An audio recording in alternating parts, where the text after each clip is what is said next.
Good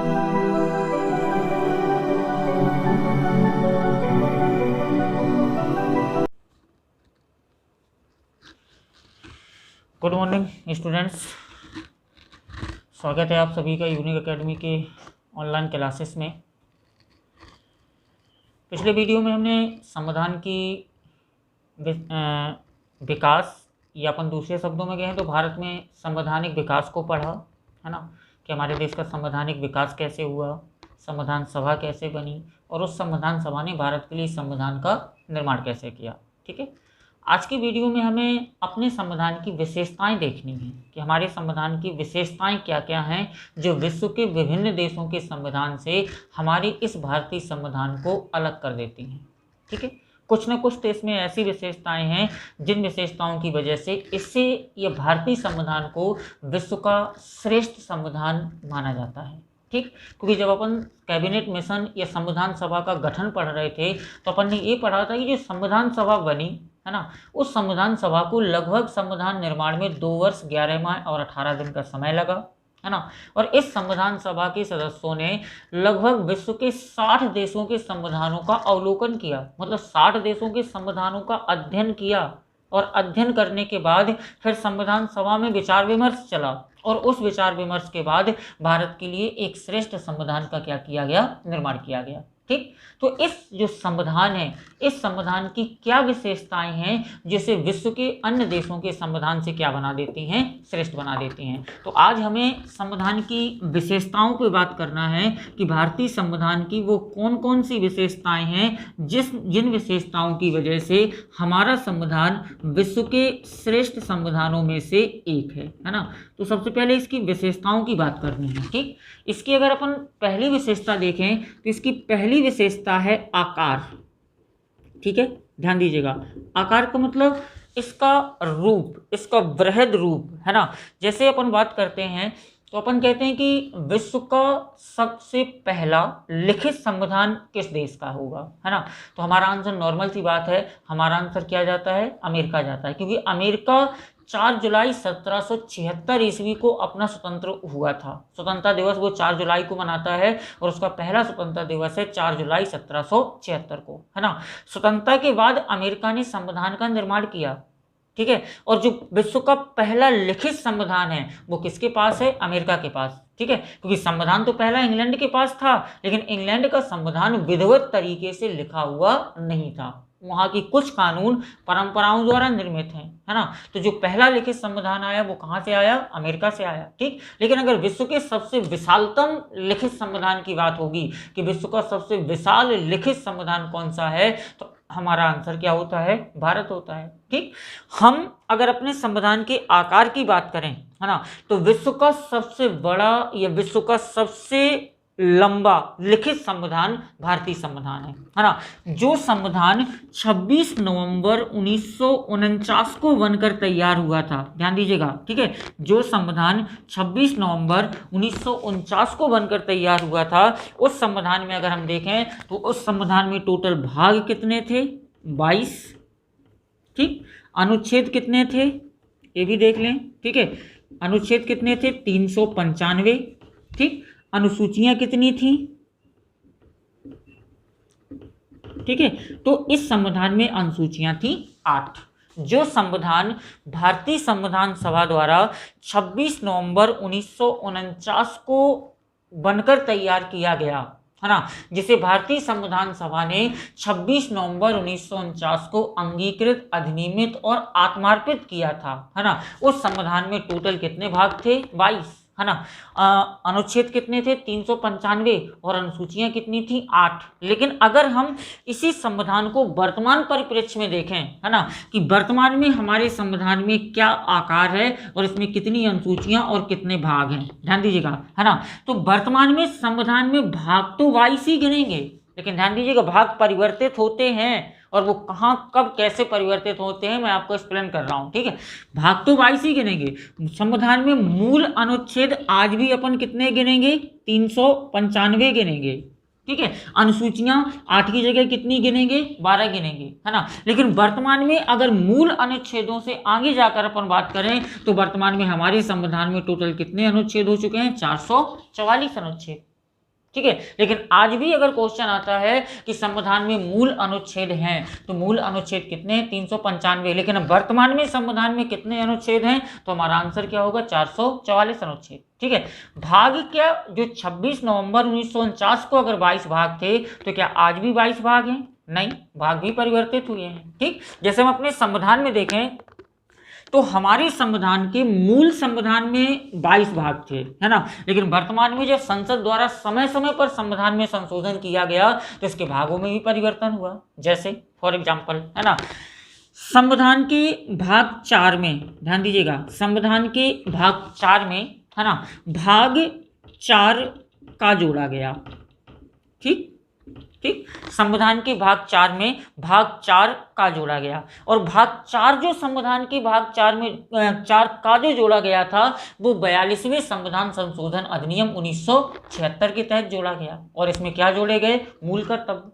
clear? एक भाग बढ़ा, 22 है, 22 का एक पार्ट है 4। क्लियर? तो 4 में हमने क्या किया? 4 का जोड़ दिया, और किस संविधान संशोधन से जोड़ा? 42वें संविधान संशोधन अधिनियम 1976 के द्वारा, है ना। और इसमें हमने संविधान में शामिल क्या किया? मूल कर्तव्यों को। ठीक, फिर आगे एक भाग हम जोड़ेंगे कि संविधान के भाग 14 में, ध्यान दीजिएगा, संविधान के भाग 14 में हमने क्या किया? भाग 14 का जोड़ा। क्लियर? संविधान के भाग 14 में जो मूल अनुच्छेद संविधान का भाग था, उस मूल संविधान के भाग 14 में हमने भाग 14 का जोड़ा, और इसे भी किस संविधान संशोधन के तहत जोड़ा? 42वें संविधान संशोधन अधिनियम 1976 के तहत। ठीक है। तो संविधान के भाग 4 में भाग 4 का, और संविधान के भाग 14 में भाग 14 का एक किस संशोधन से जोड़े गए? 42वें संविधान संशोधन अधिनियम 1976 के द्वारा। ठीक, फिर और भाग अगर हम देखें तो संविधान के भाग 9 में, ध्यान दीजिएगा, संविधान के भाग 9 में क्या जोड़ा गया? भाग 9 का जोड़ा गया, है ना। और किस संविधान संशोधन के तहत जोड़ा गया है? ये जोड़ा गया 74वें संविधान संशोधन अधिनियम 1992 और 93 के द्वारा। और इसमें विषय क्या रखा गया? नगर पालिकाएं। क्लियर? तो एक यहां से ये बढ़ा। ठीक, फिर एक भाग अगर हम देखें तो एक भाग और जोड़ा गया, भाग 9 में ही जोड़ा गया, भाग 9 खा। ध्यान दीजिएगा, भाग 9 में ही 9 खा जोड़ा गया, और इसे जोड़ा गया, जो 9 खा को जोड़ा गया है, इसे जोड़ा गया 97वें संविधान संशोधन अधिनियम 2011 के द्वारा। और इसमें जोड़ा विषय क्या रखा गया? इसमें विषय रखा गया सहकारी समितियां, जो जिला स्तर पर जिला स्तर जो सहकारी समितियां, उनके अगर हम देखें तो ग्रामीण स्तर में जिन्हें हम सोसाइटी नाम देते हैं। ठीक है। फिर क्षेत्र स्तर पे जो हम क्षेत्रीय बैंक नाम देते हैं, जिला स्तर पर जिला सहकारी बैंक, है ना, और राज्य स्तर पर राज्य सहकारी बैंक। तो इन सभी को हम नाम क्या देते हैं? सहकारी समितियां। तो भाग 9 खा में हमने क्या शामिल किया? सहकारी समितियों को। और इसे किस संविधान के तहत जोड़ा? 97वें संविधान संशोधन अधिनियम 2011 के तहत। तो ध्यान दीजिएगा, मूल संविधान में भाग 22 हैं, है ना, लेकिन उन 22 भागों में हमने 4 भाग और जोड़ दिए, है ना। कौन सा जोड़ा? भाग 4 का 42वें संविधान संशोधन अधिनियम 1976 के द्वारा, भाग 14 का 42वें संविधान संशोधन अधिनियम 1976 के द्वारा, भाग 9 का, ध्यान दीजिएगा, भाग 9 का इसे हमने जोड़ा 74वें संविधान संशोधन अधिनियम 1992 और 93 के द्वारा, और भाग 9 खा इसे हमने जोड़ा 97वें संविधान संशोधन अधिनियम 2011 के द्वारा। क्लियर? तो 22 मूल भाग थे और ये 4A, टोटल कितने हो गए? 26। तो हमें संविधान में कितने भागों को पढ़ना चाहिए? 26 को। क्लियर? लेकिन एक चीज ध्यान देना, 26 नहीं पढ़ेंगे, ठीक, क्योंकि संविधान का जो भाग 7 है, ध्यान देना, संविधान का भाग 7 और भाग 7 में शामिल अनुच्छेद 238, ध्यान दीजिएगा, संविधान का भाग 7 और भाग 7 में शामिल अनुच्छेद 238, इस पूरे के पूरे पार्ट को, भाग 7 और अनुच्छेद 238 को 7वें संविधान संशोधन अधिनियम 1956 के द्वारा संविधान से क्या कर दिया गया? बाहर कर दिया गया था। ठीक है। जो भाग 7 है और उसका अनुच्छेद जो 238 है, इसे 7वें संविधान संशोधन अधिनियम 1956 के द्वारा संविधान से निरसित कर दिया गया, अलग कर दिया गया। इसलिए वर्तमान में संविधान में टोटल भागों की संख्या कितनी बची? 25। लेकिन हम 25 नहीं पढ़ते हैं, हम वर्तमान में भी संविधान में भागों की संख्या कितनी पढ़ते हैं? 22। उसका कारण क्या है कि भाग 4 का किसका अंग है? भाग 4 का। भाग 14 का किसका अंग है? 14 का। 9 का किसका अंग है? 9 का और नौखा किसका अंग है? नौका। तो प्रेजेंट टाइम पर संविधान में भागों की संख्या तो 25 है, लेकिन आज भी हम इन्हें भागों के रूप में अगर संविधान को विभाजित करते हैं तो कितने भागों में विभाजित करते हैं? 22 भागों में। क्लियर? ध्यान दीजिएगा। तो अगर हम इसके आकार की बात करें तो इसका आकार भागों से समझ सकते हैं, एक विशाल संविधान है ना। इसका आकार अनुच्छेदों से समझ सकते हैं, 444 या 395 अनुच्छेद, एक विशाल संविधान है। और इसका आकार अपन अनुसूचियों से समझ सकते हैं, जिसमें टोटल कितनी अनुसूचियां हैं? 12 अनुसूचियां। और एक चीज और ध्यान रखना, यहाँ पर ध्यान रखने योग्य बात है कि इतने विशाल संविधान की जरूरत क्या थी, क्यों बनाया गया इतना विशाल संविधान, है ना। तो अगर हम भारत को देखें तो भारत का जो क्षेत्रफल है वो व्यापक विस्तृत भौगोलिक परिस्थितियां, ऐतिहासिक परिदृश्य, ध्यान दीजिएगा, विस्तृत भौगोलिक परिस्थितियां, ऐतिहासिक परिदृश्य और कुछ राज्य विशेष की स्थिति जैसे जम्मू कश्मीर और पूर्वोत्तर के राज्य, है ना, इन सभी कारणों से भारत के लिए एक विशाल संविधान का क्या किया गया? निर्माण किया गया। क्लियर? तो ध्यान रखिएगा, भारत का संविधान विश्व का सबसे बड़ा लिखित संविधान है, जिसमें 22 भाग, 395 अनुच्छेद तथा कितनी अनुसूचियां हैं? 12 अनुसूचियां हैं। और इतना विशाल संविधान निर्मित करने का जो सबसे बड़ा कारण था वो ये है कि इसका विस्तृत भौगोलिक क्षेत्र, ऐतिहासिक परिदृश्य, जम्मू कश्मीर और पूर्वोत्तर के 5 राज्यों की वजह से उन्हें विशेष सुविधाएं देने के कारण इस व्यापक संविधान का क्या किया गया? निर्माण किया गया। तो ये थी आकार की बात। ठीक, दूसरी अपन बात करते हैं, ठीक है, आकार समझ में आ गया होगा। दूसरी अपन बात करते हैं, है ना, ध्यान दीजिएगा। दूसरी जो इसकी विशेषता है वो, इसकी दूसरी विशेषता है नम्यता एवं अनम्यता का मिश्रण। ध्यान दीजिएगा, नम्यता एवं अनम्यता, अनम्यता का मिश्रण। ठीक, ये दो शब्द हैं, नम्यता एवं अनम्यता का मिश्रण। ठीक, आप समझिएगा नम्यता क्या है और अनम्यता क्या है। नम्यता को अगर और सरल शब्दों में समझना है तो लचीला, है ना, और अनम्यता को अगर समझना है तो इसका शाब्दिक अर्थ अपन दे सकते हैं कठोर।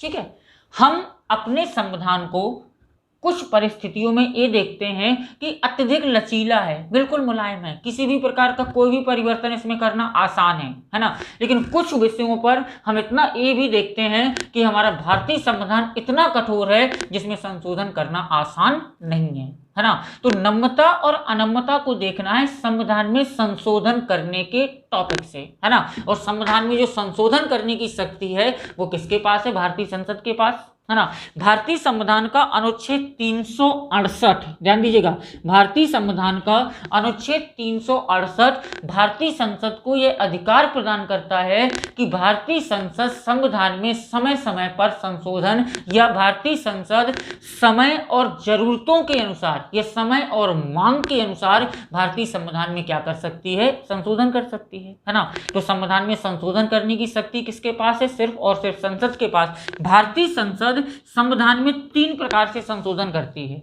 ठीक, पहला संशोधन संसद में उपस्थित तथा वोट डालने वाले सदस्यों के साधारण बहुमत से, यानी 1/2+1।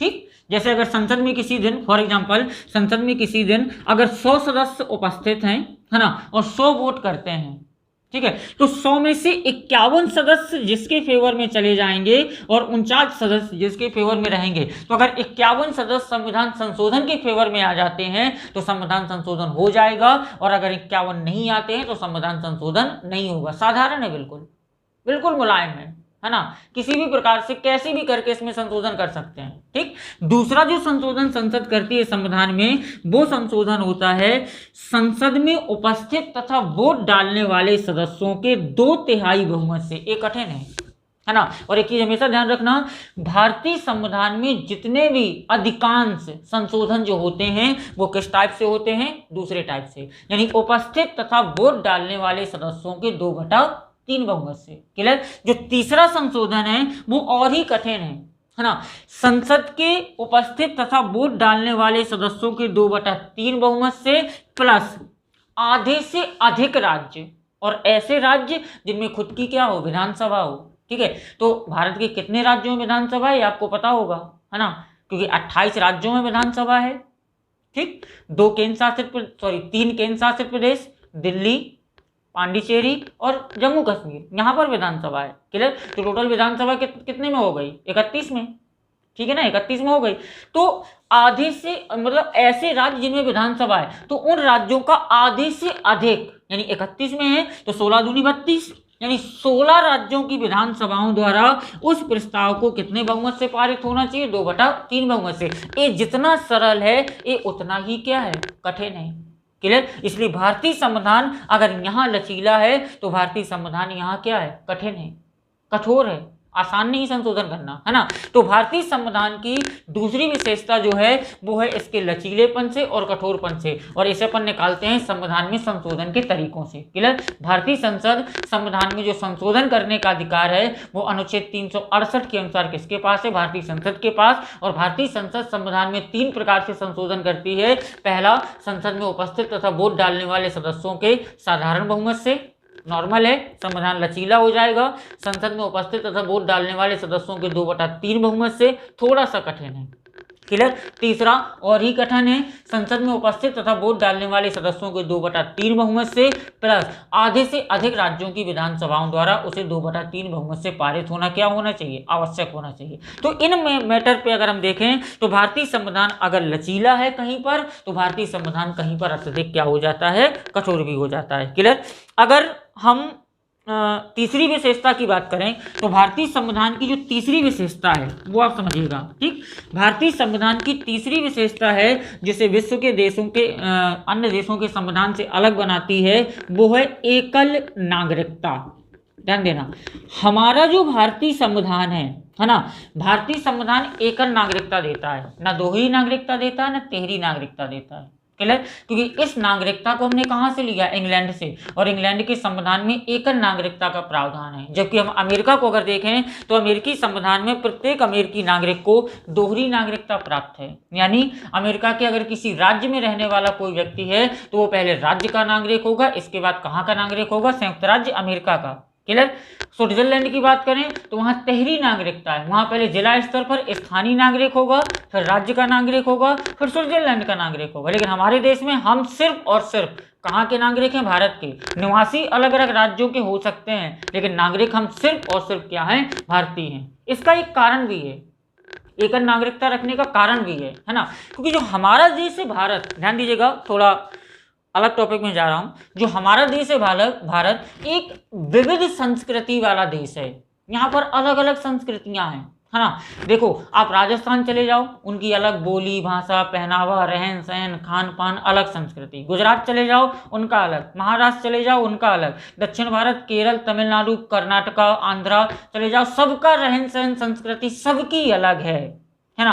अगर इन सबकी संस्कृति अलग अलग है और सबको पहले राज्य का नागरिक बनाया जाता, भारत बाद में भारत का नागरिक बनाया जाता, तो शायद हमारे देश में जो एकता और अखंडता है वो कभी नहीं रहती, है ना। तो विविध संस्कृतियां होने के कारण हमारे देश में नागरिकता एक रखी गई कि अलग अलग संस्कृतियों के बावजूद भी हम सिर्फ और सिर्फ क्या हैं? इंडियन हैं, भारतीय हैं। और यही देखने को भी मिलता है ना, कि हम एक कोई तमिल बोलने वाला हमें मिल जाए, है ना, हम उसकी भाषा समझ सकते ना वो हमारी भाषा समझ सकता, है ना। लेकिन देखना इसमें राष्ट्र प्रेम और देश प्रेम कहाँ से उत्पन्न होता है। मान लीजिए आप किसी विश्व के ऐसे देश में रह रहे हैं, मान लीजिए आप अमेरिका में रह रहे हैं, ठीक है, आप अमेरिका में रह रहे हैं, आपको कोई भारतीय मिल जाए तो आपका सबसे बड़ा वो हितैषी होगा। क्यों? क्योंकि वो इंडियन है। जबकि आपको पता है कि उसकी संस्कृति अलग है, उसका रहन सहन खान पान अलग है, हमारा रहन सहन खान पान अलग है।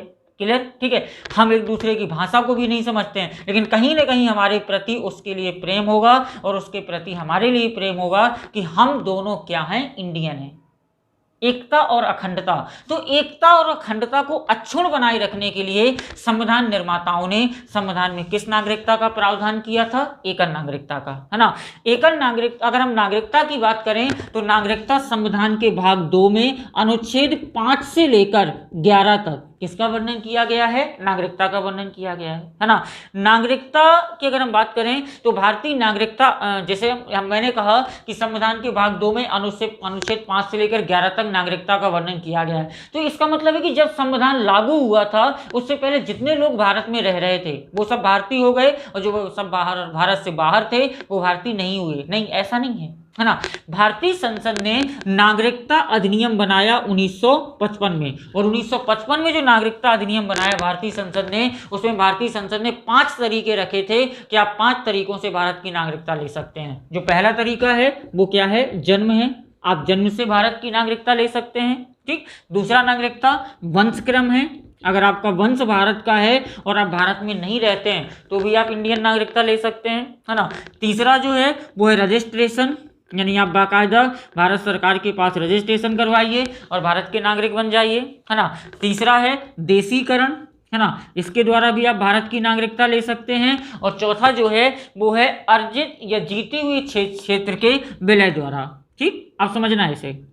आप जन्म से भारतीय नागरिक बन सकते हैं, जैसे हम और आप, हमें नागरिकता लेने के लिए कोई फॉर्मेलिटी नहीं करनी होती है, हमारा जन्म हुआ, हम इंडियन नागरिक हैं, ठीक है। वंशक्रम से ऐसे ही, रजिस्ट्रेशन से। तो ये सारे टॉपिक हैं, इनसे हमें किस तरह से नागरिकता मिलती है, ये जब अपन संविधान के भाग 2 में जाएंगे तब इन सारे टॉपिक को एक एक करके क्या करेंगे, क्लियर करेंगे। बस इतना ध्यान रखना है कि भारतीय संविधान की एक मुख्य विशेषता है इसकी एकल नागरिकता, और इसके पीछे लक्ष्य या उद्देश्य क्या था कि भारत एक विविध संस्कृति वाला देश है, और इस विविध संस्कृति वाले देश में अगर एकता और अखंडता को मैनेज करना है, व्यवस्थित रखना है, तो हमें कौन सी नागरिकता रखनी पड़ेगी, एकल नागरिकता, ठीक। जो चौथी विशेषता है वो है सार्वभौमिक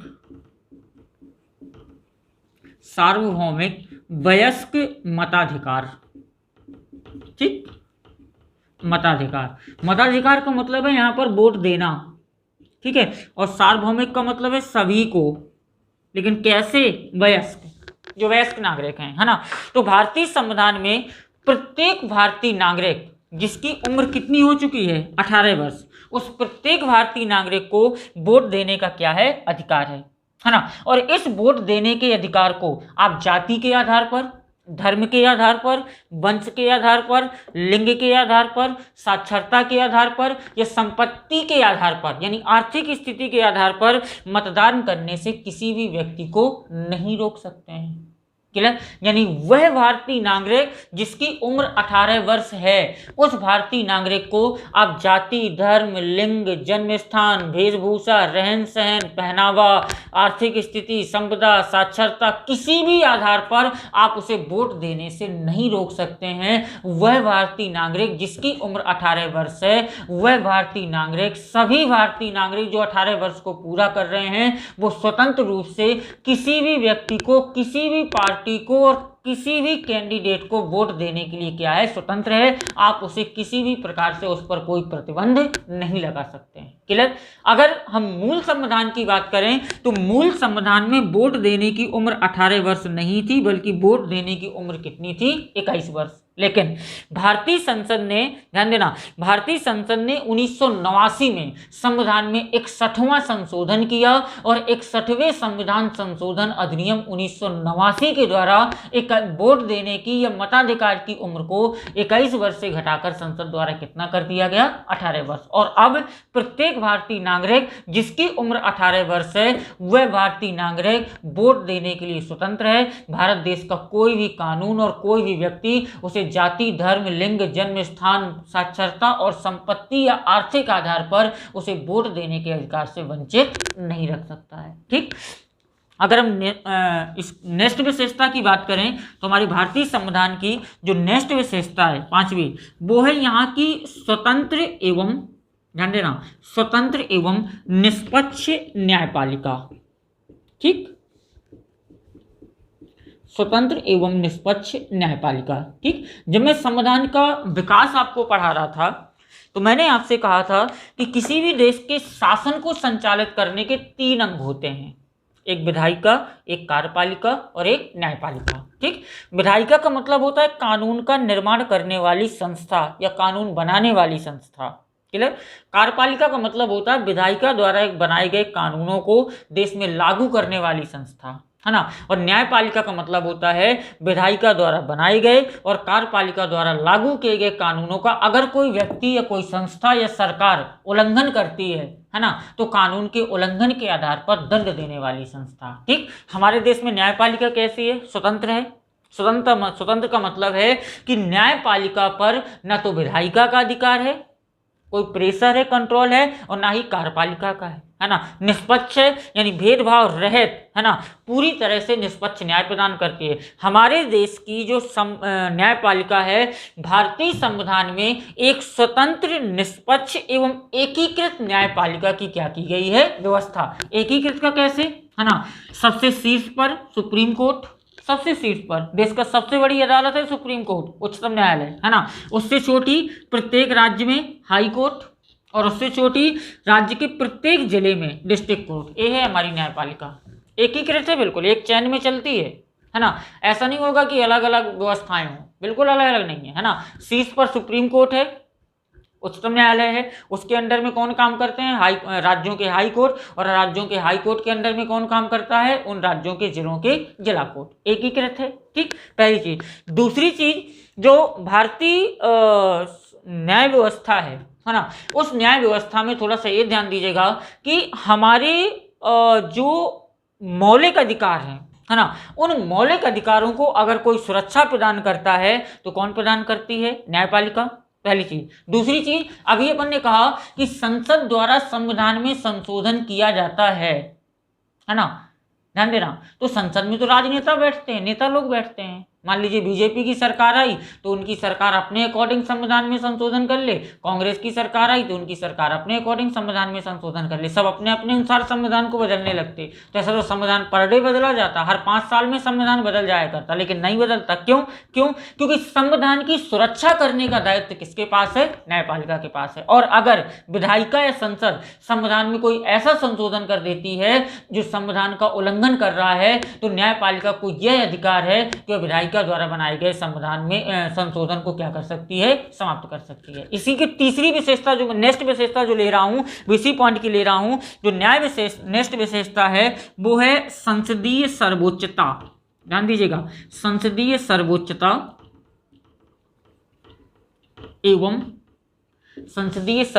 एवं न्यायपालिका में समन्वय। संसदीय सर्वोच्चता एवं न्यायपालिका में समन्वय, या न्यायिक सर्वोच्चता में समन्वय, ऐसे कर लीजिए, संसदीय सर्वोच्चता एवं न्यायिक सर्वोच्चता में समन्वय, ठीक, यानी दोनों में संबंध स्थापित किया जा रहा है, संसदीय सर्वोच्चता में और न्यायिक सर्वोच्चता में। ठीक, अब देखिएगा, जैसे मैंने कहा कि संविधान में संशोधन करने की शक्ति संसद के पास है, लेकिन संविधान में को सुरक्षित रखने की शक्ति किसके पास है, न्यायपालिका के पास है। ठीक, न्यायपालिका स्वतंत्र है, उसमें विधायिका का कोई हस्तक्षेप नहीं है ना, और विधायिका स्वतंत्र है, उसमें न्यायपालिका का कोई हस्तक्षेप नहीं है। लेकिन कुछ मामलों में दोनों एक दूसरे पर हस्तक्षेप करते हैं। जैसे देखिएगा, हमने कहा कि विधायिका के पास संविधान संशोधन की शक्ति है, विधायिका संविधान में संशोधन कर सकती है, लेकिन अगर विधायिका ने या संसद ने कोई ऐसा संविधान संशोधन कर दिया जो संविधान का उल्लंघन कर रहा है, तो न्यायपालिका के पास ये भी शक्ति है कि वह विधायिका द्वारा किए गए संशोधन को रद्द या क्या समाप्त कर दे, जीरो घोषित कर दे, समाप्त कर दे। क्लियर? लेकिन अगर विधायिका के संशोधन को न्यायपालिका ने समाप्त कर दिया तो यहाँ पर न्यायपालिका क्या हो गई, सर्वोच्च हो गई, विधायिका डाउन हो गई। लेकिन विधायिका के पास एक और पावर है कि विधायिका कानून बनाकर न्यायपालिका की शक्तियों को नियंत्रित भी कर सकती है, क्योंकि एट लास्ट न्यायपालिका को चलना किससे, कानून से, और कानून का निर्माण कौन करती है, संसद करती है, विधायिका करती है ना। तो कहीं ना कहीं विधायिका अगर किसी मैटर पे श्रेष्ठ है तो किसी टॉपिक पे न्यायपालिका श्रेष्ठ है।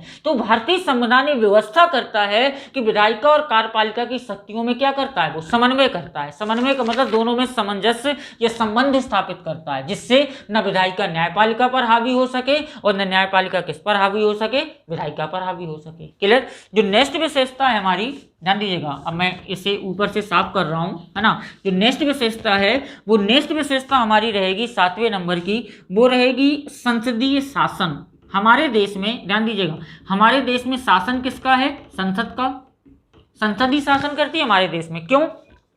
क्योंकि जो संसदीय व्यवस्था है, संसदीय व्यवस्था को हमने कहाँ से लिया है, इंग्लैंड से, है ना। और इंग्लैंड की अगर बात करें तो इंग्लैंड की व्यवस्था में इंग्लैंड की शासन को संचालित करती है वहां की विधायिका और वहां की कार्यपालिका। तो जब हमने संसदीय व्यवस्था इंग्लैंड से ली है तो निश्चित सी बात है कि हम विधायिका और कार्यपालिका भी कहाँ से लेंगे, इंग्लैंड से। और जो देश की शासन व्यवस्था है वो 2 संस्थाओं के समन्वय से चलती है, और वो 2 संस्थाएं कौन कौन सी हैं, एक है कार्यपालिका और एक है विधायिका।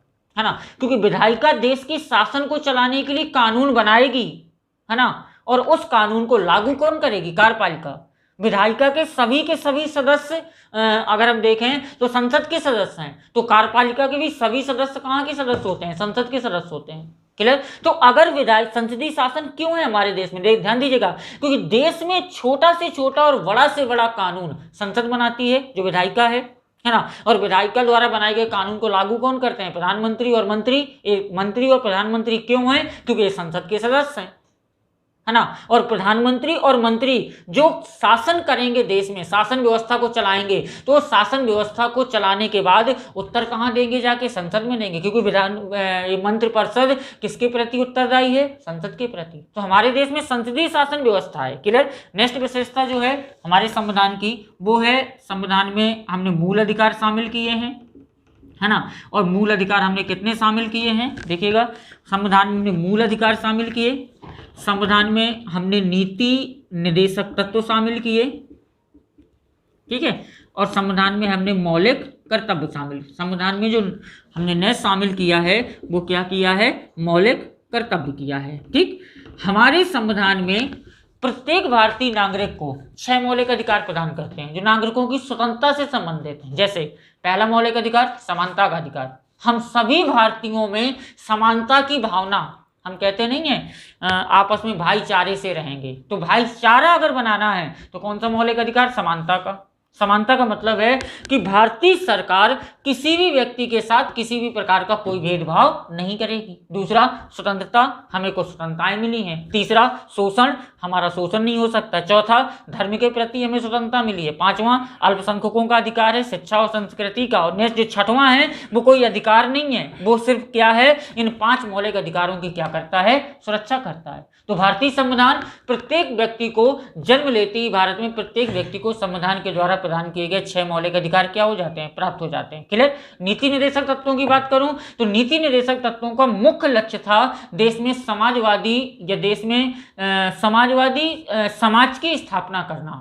सीधा सा बोलूं या दूसरे शब्दों में बोलूं तो देश में सामाजिक, आर्थिक और राजनीतिक न्याय की स्थापना करना। मतलब देश में सामाजिक समानता हो, है ना, देश में राजनीतिक समानता हो और देश में क्या हो? आर्थिक समानता हो। इनमें न्याय की जो स्थापना है वो नीति निर्देशक तत्वों के द्वारा की जाती है। ठीक, अगर संविधान हमें कुछ दे रहा है तो संविधान हमसे कुछ ले भी रहा है, और ले क्या रहा है? हमसे मौलिक कर्तव्य ले रहा है। क्या कि अगर संविधान ने हमें अधिकार दिए हैं तो संविधान प्रत्येक भारतीय नागरिक से कहता है कि आपका एक कर्तव्य है और इस कर्तव्य को आप पालन करिए, क्योंकि आप देश के नागरिक हैं और संविधान आपके जो कर्तव्य निर्धारित करता है उनको बाकायदा आपको क्या करना होगा? पालन करना होगा। जैसे फॉर एग्जाम्पल अपन बात करें, है ना, संविधान के अनुच्छेद 21 में अनुच्छेद 21 का को शामिल करके कहा गया कि राज्य का कर्तव्य है कि अगर 6 से 14 वर्ष के बालक हैं, राज्य का मतलब शासन व्यवस्था का यह कर्तव्य है कि अगर 6 से 14 वर्ष के बालक हैं तो उन बालकों को निःशुल्क और अनिवार्य शिक्षा क्या की जाए? प्रदान की जाए। ये राज्य का कर्तव्य है। ठीक, संविधान के मौलिक कर्तव्यों में 11वां मौलिक कर्तव्य जोड़ा गया और क्या कहा गया? प्रत्येक माता पिता या अभिभावक जिनके पास 6 से 14 वर्ष की आयु के बालक हैं, उन माता पिता या अभिभावकों का एक कर्तव्य बनता है कि वो अपने बच्चों को कहाँ भेजे? स्कूल भेजे। तो अगर मौलिक अधिकार बच्चों को मिल रहा है कि तुम्हें पढ़ने का अधिकार है, तो माता पिता का कर्तव्य भी है कि वो बच्चों को कहाँ भेजे? स्कूल भेजे। तो संविधान अगर हमें मौलिक अधिकार देता है, हमें नीति निर्देशक तत्व देता है, तो हमसे कुछ कर्तव्य भी मांगता है, और भारतीय होने के नाते हमें उन प्रत्येक कर्तव्यों का क्या करना चाहिए? पालन करना चाहिए। ठीक, संविधान की जो नेक्स्ट विशेषता है जो विश्व के देशों से इसे अलग कर देती है, और वो नेक्स्ट विशेषता क्या है? संविधान का जो शासन व्यवस्था है, तो शासन का त्रिस्तरीय रूप। ध्यान दीजिएगा, हमारे देश में शासन का जो स्वरूप है वो कैसा है? त्रिस्तरीय है। ठीक, त्रिस्तरीय यानी 3 स्तर हैं, और 3 स्तर कौन कौन से हैं? संघ स्तर पर, संघ या केंद्र, है ना, और यहां पर कौन होगा? प्रधानमंत्री, मंत्री और संसद।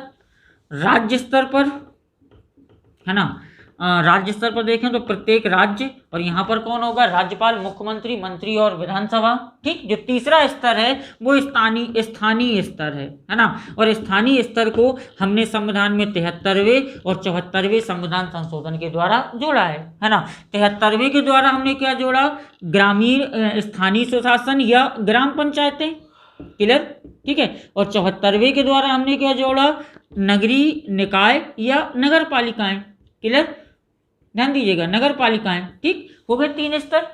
संघ स्तर पर संघ करेगा, राज्य स्तर पर राज्य करेगा, और स्थानीय स्तर पर क्या करेंगे, अगर गांव है तो ग्राम पंचायत और शहर है तो नगर पालिका, है ना। गांव में अपन देखते होंगे कि गांव में प्रधान जी होते हैं, ग्राम सभा होती है, उसकी मीटिंग होती है, बाकायदा वही व्यवस्था जो राज्य में विधानसभा करती है कि साल में 3 बार मीटिंग में आएगी, कानून बनाएगी, है ना, फिर शासन चलेगा।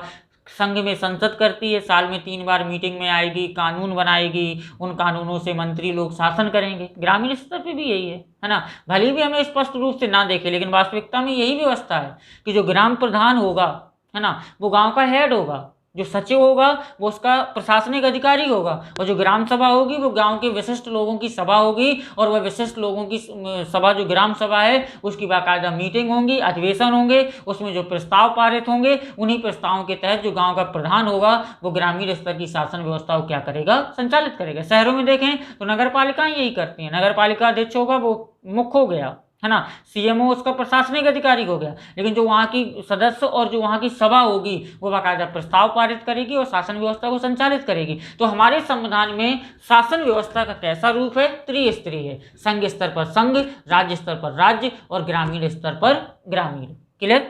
नेक्स्ट जो लास्ट विशेषता है संविधान की वो है 10वीं विशेषता है, वो है पंथ निरपेक्ष राज्य, क्लियर। अब समझिएगा ऐसे, पंथ निरपेक्ष राज्य हमारे संविधान की जो प्रस्तावना है ना, उस प्रस्तावना में पंथ निरपेक्ष शब्द का क्या किया गया है, प्रयोग किया गया है। ठीक, लेकिन अगर हम मूल संविधान की बात करें कि जो हमारा मूल संविधान था जो 26 नवंबर 1949 को बनकर तैयार हुआ था, उस संविधान में पंथ निरपेक्ष शब्द नहीं था। ठीक, पंथ निरपेक्ष शब्द को हमने 42वें संविधान संशोधन अधिनियम 1976 के द्वारा संविधान की प्रस्तावना में क्या किया, शामिल किया। इसका शाब्दिक अर्थ होता है कि जो आपका राज्य होगा, राज्य का मतलब देश, जो आपका राज्य होगा उस राज्य का कोई भी धर्म नहीं होगा। नहीं, राज्य कैसे होंगे, धर्म निरपेक्ष होंगे और सभी धर्मों को समान आदर और सभी धर्मों के साथ समानता का क्या करेंगे, व्यवहार करेंगे। और भारत में यही है ना। भारत सरकार का ना तो कोई धर्म है ना कोई संप्रदाय है, क्योंकि संविधान कहता है कि राज्य का या सरकार का कोई धर्म नहीं होगा और ना ही सरकार कोई ऐसा कार्य करेगी जिससे किसी एक धर्म विशेष को क्या मिले, महत्व मिले या एक धर्म विशेष को बढ़ावा मिले। ठीक है, भारतीय संविधान सरकार को या राज्य को धर्म निरपेक्ष या पंथ निरपेक्ष कहता है, जिसका मतलब है कि सरकार या राज्य या देश का कोई धर्म नहीं है। सरकार, राज्य, देश सभी धर्मों को बराबर महत्व देगी, सभी धर्मों का समान आदर करेगी और कोई भी ऐसा आचरण नहीं करेगी जिससे किसी एक धर्म को विशेष महत्व या क्या मिले, विशेष बढ़ावा मिले। तो दोस्तों, ये थी हमारी संविधान की विशेषताएं। पहली विशेषता है आकार, याद रखिएगा। दूसरी विशेषता है नम्रता एवं अनम्रता का मिश्रण। तीसरी विशेषता है एकल नागरिकता। चौथी विशेषता है सार्वभौमिक वयस्क मताधिकार। पांचवी विशेषता है स्वतंत्र एवं निष्पक्ष न्यायपालिका। छठवीं विशेषता है संसदीय सर्वोच्चता एवं न्यायिक सर्वोच्चता में समन्वय। नेक्स्ट है संसदीय शासन प्रणाली। नेक्स्ट रहेगी मूल अधिकार, नीति निर्देशक तत्व और मूल कर्तव्य। और नेक्स्ट है त्रिस्तरीय शासन व्यवस्था। और नेक्स्ट है पंथ निरपेक्ष राज्य। ये हमारी संविधान की कुछ मुख्य विशेषताएं थी और इन विशेषताओं के कारण ही भारत का संविधान विश्व के अन्य देशों के संविधान से कहीं ना कहीं श्रेष्ठ और अत्यधिक महत्वशाली है, जो भारत जैसे देश की या भारत जैसे लोकतंत्रात्मक शासन व्यवस्था वाले देश की शासन व्यवस्था को संचालित करने में मुख्य भूमिका का क्या करता है, निर्वाह करता है। ठीक है, समझ में आ गया होगा। अगर आपको सारी चीज़ें हमारे चैनल की अच्छी लग रही हैं, है ना, तो हमारे चैनल को आप शेयर सब्सक्राइब करिए। ठीक है, जो आपको कमियां लग रही हैं वो आप कमेंट करिए। जो भी कमियां, जब आप वीडियो देखते होंगे, अगर आपको कुछ कमियां लग रही हैं कि आपको सलाह देना चाहते हैं, तो जो भी आपको कमियां महसूस हो रही हों उन्हें आप कमेंट में डालिए, है ना। नेक्स्ट टाइम जब भी वीडियो अपलोड होंगे आप के जो सजेशन होंगे, जो सलाह होगी, उन्हें हम दूर करने का लगातार प्रयास करेंगे और बेहतर से बेहतर जानकारी और बेहतर से बेहतर जो सब्जेक्ट नॉलेज है वो हम आपको देने की कोशिश कर रहे हैं। आप सभी का बहुत बहुत धन्यवाद।